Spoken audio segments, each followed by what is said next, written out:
اعوذ باللہ من الشیطان الرجیم بسم اللہ الرحمن الرحیم سورۃ قریش بسم اللہ الرحمن الرحیم لإلاف قریش إلافهم رحلة الشتاء والصيف فلیعبدوا رب هذا البیت الذی اطعمهم من جوع وآمنهم من خوف۔ قریش کو مانوس رکھنے کے لیے اللہ نے ان کے دلوں میں محبت ڈال دی، رحلة الشتاء والصيف، سفر کی سردیوں میں بھی اور گرمی میں بھی۔ اس میں اشارہ ہو رہا ہے کہ جو ایسٹ ویسٹ ٹریڈ میں قریش کو مونوپولی حاصل ہو گئی تھی۔ پہلے یہ ٹریڈ قوم سبا کے ہاتھ میں تھی، جبکہ عروج کا دور تھا یمن کا۔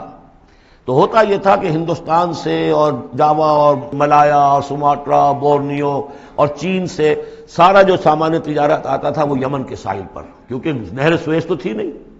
اب ایک طرف وہ ہے فار ایسٹ، ایک طرف ہے یورپ،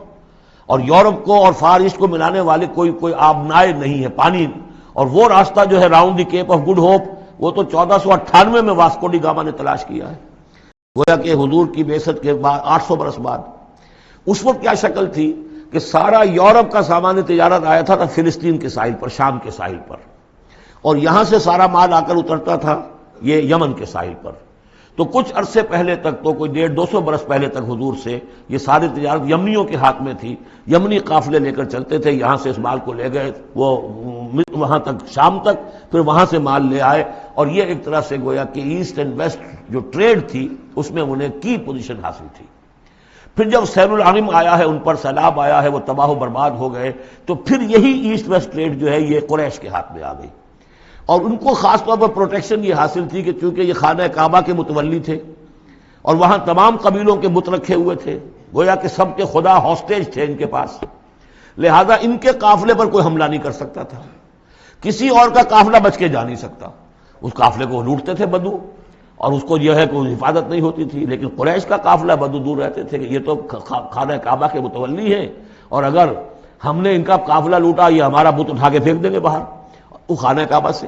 اس لیے انہیں اس خانہ کعبہ کی وجہ سے وہ پوزیشن حاصل ہوئی کہ انہیں تونگری اور دولت مندی حاصل ہو گئی، اور پھر یہ ایسا کرتے تھے، سردیوں کے زمانے میں یہ اپنا چکر لگاتے تھے یمن کا،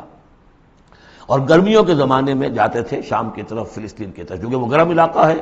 تو وہ سردیوں میں، اور یہ چونکہ زیادہ ٹھنڈا علاقہ تھا وہ گرمیوں میں۔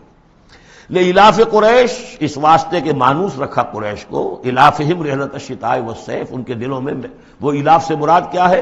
کہ سفر جو ہے ان کا جاڑے کا اور گرمی کا، اس سے ان کو گویا کہ مانوس کر دیا۔ فَلْيَعْبُدُوا رَبَّ هَٰذَا الْبَيْتِ، پس انہیں بندگی کرنی چاہیے، پرستش کرنی چاہیے اس گھر کے مالک کی، اس گھر کے رب کی۔ انہوں نے یہاں لا کے 360 بت رکھ دیے ہیں،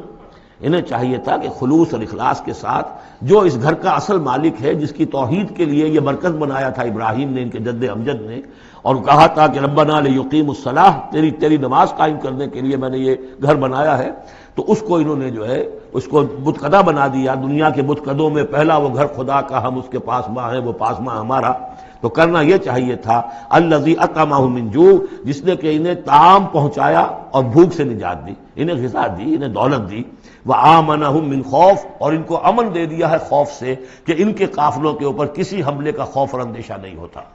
صدق اللہ العظیم۔